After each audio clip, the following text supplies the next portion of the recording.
Disney whistleblower has video recordings as ABC admits cheating at debate. The ABC whistleblower has announced they have video recordings of private discussions about how they would rig the debate. Those video recordings have not been made public. You can't tell for sure if they're going to exist or not, but ABC did have a problem like this in the past. From Fox News, ABC News covers Epstein and Clinton ties years after Amy Robach hot mic "We Had Everything" scandal. Because a former ABC News anchor once said the network honchos quashed the story. They had the story. The videotape is out. They hid these revelations about Bill Clinton and all of his ties with Epstein because it would be bad for the Clintons politically. Is the same thing going on here?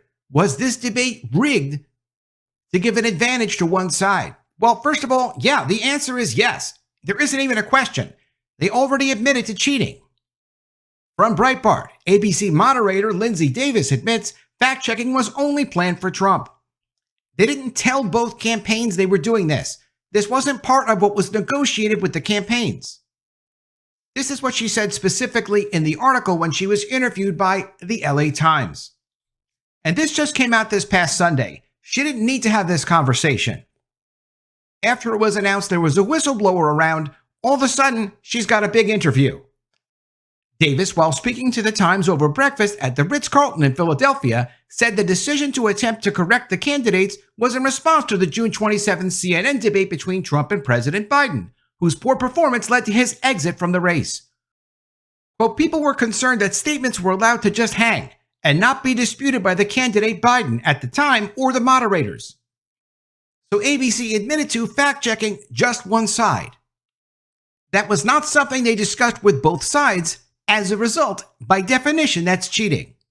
But there's so much more to this. Now, this could be an elaborate hoax. It is possible that someone set this up either as a joke or someone set this up as some kind of a psyop to distract people, because whoever comments on this story, whoever becomes part of this story, could be tied in with what is later revealed as a hoax. And we know there are all kinds of strange things that happen right before a presidential election. All kinds of accusations that are made at the last minute to attack a candidate to try to ruin their candidacy. And by the time people find out that it's not true, like the Hunter Biden laptop story that was actually true, but was said to not be true and said to be Russian propaganda by 51 intelligence agents, even though they ultimately admitted, yeah, we just did this for political reasons. They didn't say that at first, but later Mike Morell admitted, yes, I did this because I wanted Biden to win. Well, then how are you going to trust what any of these people say? That said, attacking the credibility of a candidate makes a lot of sense. It could have a material difference in the election that's coming up. Attacking the credibility of ABC News themselves really has nothing to do with whether or not ABC News would win an election because they're not a candidate. The whistleblower hasn't released the video just yet. They've said they expect to see responses from ABC denying this first, which ABC did recently come out and deny this, and then they would release a transcript or the video recordings. From the New York Sun, credible whistleblower allegations of ABC News debate bias, hedge fund titan demands Disney investigate bombshell affidavit. And that's Bill Ackman, but it's not just Bill Ackman responding. Ted Cruz is on this. Other politicians have commented. Elon Musk has commented. Because ABC News has been caught doing exactly this sort of thing before, killing stories, hiding stories, manipulating the news, as they did with Bill Clinton, it's very easy to believe what the whistleblower is saying is true. The affidavit, allegedly written by a 10-year ABC News veteran, claims that the network colluded with the Harris campaign to disadvantage President Trump during the debate. And there were last-minute negotiations between the Harris campaign and ABC News. We all heard about it. If you were paying attention and watching the news, they did openly say that the Harris campaign was not yet agreeing to do the debate. Trump said he would not move on the established rules of the debate. The Harris campaign then complained and said they didn't feel the debate would be fair to them. And then all of a sudden, they did agree near to the last minute, and the debate went forward. But what were those last conversations? If ABC News was just going to say, no, we won't change anything. No, we won't change anything. We're just going to go with the deal we made with Trump. If that's what they were doing, why did the Harris campaign continue to negotiate with ABC News over the debate terms up until nearly the last minute? Hedge fund mogul Bill Ackman is urging the chief executive of Disney, Bob Iger, to launch an investigation into a bombshell affidavit purportedly from a whistleblower inside ABC News, which claims that the network colluded with the Harris campaign to disadvantage President Trump during the debate. The affidavit is the latest blow to ABC News, which is facing a firestorm of criticism over its handling of last week's presidential debate. During the debate, moderators David Muir and Lindsay Davis aggressively fact-checked President Trump while not correcting Vice President Harris once, repeatedly steered the debate to topics of strength for Ms. Harris, such as abortion, and pressed Trump about the events of January 6th. Screenshots of the affidavit, which is dated September 9th, the day before the debate, surfaced on social media this weekend, prompting a whole new barrage of attacks against the left-leaning outlet ABC News, which is in part of Disney's ABC television network's unit of Walt Disney. And it's not difficult to imagine, would Disney risk ruining the reputation of ABC News to do something like this? Because they've already risked the reputation of Marvel, Pixar to push ideological agendas. They know it can damage their brands, but they don't seem to care very much. Because ultimately, the people in control of these assets, the human beings, not the stockholders, people like Bob Iger, and now people like Dana Walden, who controls ABC News, among other Disney assets and maybe Disney's next CEO, those people just want to do what's best for them personally. And if it affects the stock price one way or the other, that's fine, because it's not their money. They're still getting paid. They're getting paid very well. More importantly, they're making friends with what they consider to be the right people. And they get to operate in politics at the highest level. The whistleblower document, which has not yet been verified, was initially posted by a pro-Trump account on Twitter called Black Insurrectionist. The user announced on September 12th, 2 days after the debate, that they'd signed a non-disclosure agreement with the attorney for the ABC whistleblower and would be releasing screenshots of some of the pages of the affidavit, which they did 3 days later. In response to claims that the documents were fake, the account promised to file for all to see the affidavit as well as a lawsuit against ABC for election interference. Trump is already suing ABC because of how they represented negative stories about him with regards to the E. Jean Carroll verdict. ABC has attempted to have that lawsuit dismissed, and it has not been dismissed. The judge said it could go forward. The user, Black Insurrectionist, did not specify whether a suit had been filed yet, but wrote, quote, "See you in court soon, ABC." The ABC News whistleblower claims to have worked in various technical and administrative positions at ABC News over the past 10 years, and writes that they'd borne witness to the network's shift from unbiased reporting to a model influenced by external factors. The affidavit, the whistleblower notes, is meant to document and provide transparency regarding the issues of fairness and impartiality in the debate process and broader concerns about journalistic integrity at ABC News. It is a powerful position to have ABC News. I mean, look at the narrative they set up between Harris and Trump. And beyond that, of course, they're going to continue to do additional reporting. Are they a propaganda outlet? Are they telling the truth? Are they something in between? Should they not disclose that to everyone and let them know? You kind of get a sense if you watch MSNBC where they're coming from and that it's not just straight news over there. Same with CNN and same with Fox News.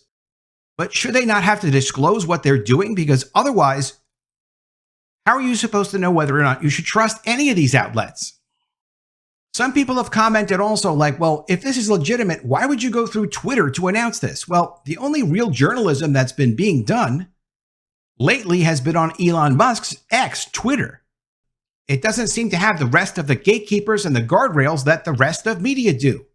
If you can get something to go viral on Twitter, then it won't be stopped by some news network executive, potentially working with the federal government. I mean, who knows what these people are doing? The federal government recently got a win at the Supreme Court, allowing them to censor social media networks. There's a lot of censorship going on. We have no idea how bad the censorship is because we would not know it's being censored. So are they censoring 25% of important stories, 50% of important stories, or all of the important stories? You would never know. If something goes viral on Twitter, It's not necessarily true, but at least it hasn't been censored. Whoever the whistleblower is, they also protected their identity by going through Twitter rather than going to a major media organization that if you went to ABC News, for example, would they not tell the government who you are? I think they might. The unverified affidavit, most of which is yet to be released, alleges that the Harris campaign negotiated with the network to secure a slew of advantages both ahead of and during the debate, including receiving a list of sample questions beforehand and barring the moderators from asking questions related to President Biden's health. Ms. Harris's tenure as Attorney General in San Francisco, which she was Attorney General of California, not Attorney General of San Francisco, she was a DA in San Francisco, and the tenure of Ms. Harris's brother-in-law, Tony West, at the Justice Department, where he handled sensitive financial issues with big banks following the financial crisis of the mid-aughts. The allegations against Tony West was that he was just handing out money from the Justice Department in settlements that were not legitimate, that money was handled and it was mishandled. Tony West is also involved with Harris's campaign right now, so it is credible to assume he would not want to be exposed for that or criticized for that. Look what's happened to Hunter Biden. Hunter Biden might get away with everything through getting some kind of a pardon, but it's ruined Hunter Biden's reputation forever, which, of course, he pretty much deserved. The whistleblower also claims that Vice President Harris arranged with ABC News for accommodations to make her appear more visually favorable throughout the debate, including receiving a smaller podium than President Trump, who was nearly an entire foot taller than her, and ensuring that her split-screen television views were favorable to Trump's. The allegations were signed and notarized in the affidavit before the debate, and a certified letter was sent to the Speaker of the House, Mike Johnson, dated September 9th. The purported ABC News employee also claims to have secret video recordings to corroborate his or her accusations.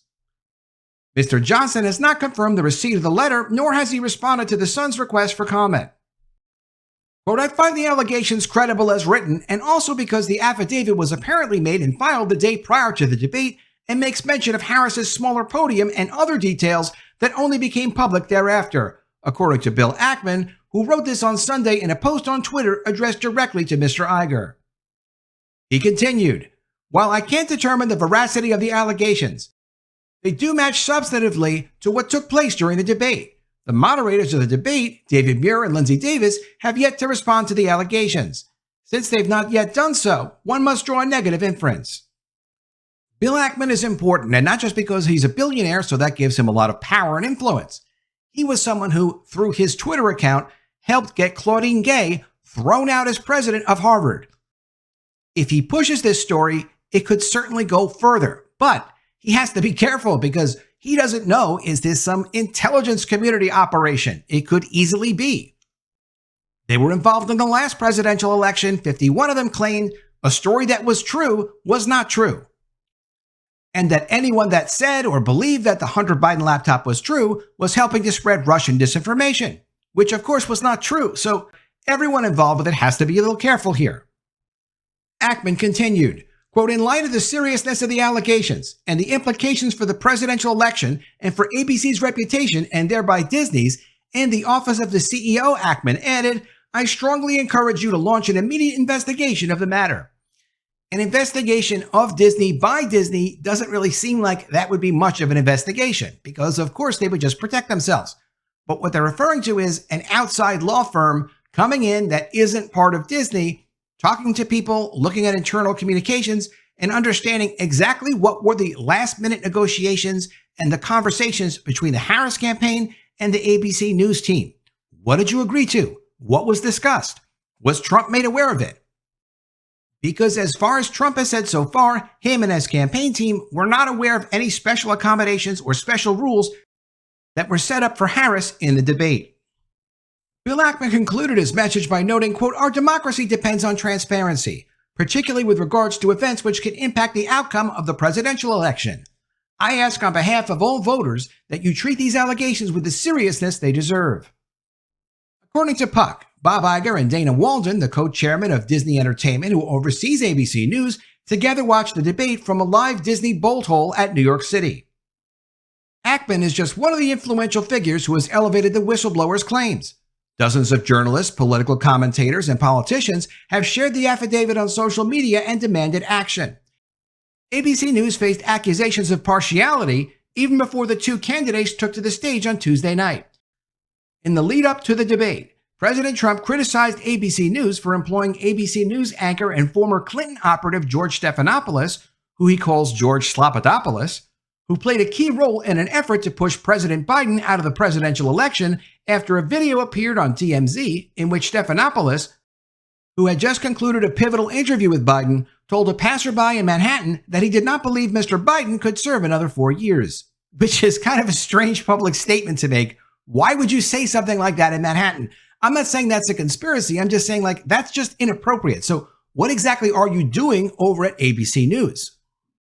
Prior to the debate, Trump also singled out ABC News contributor Donna Brazile, who was dropped out from her commentary position at CNN in 2016 after she was exposed by WikiLeaks for giving Senator Hillary Clinton at the time the debate questions when she was going into a debate with Trump. She was given the debate questions in advance by Donna Brazile.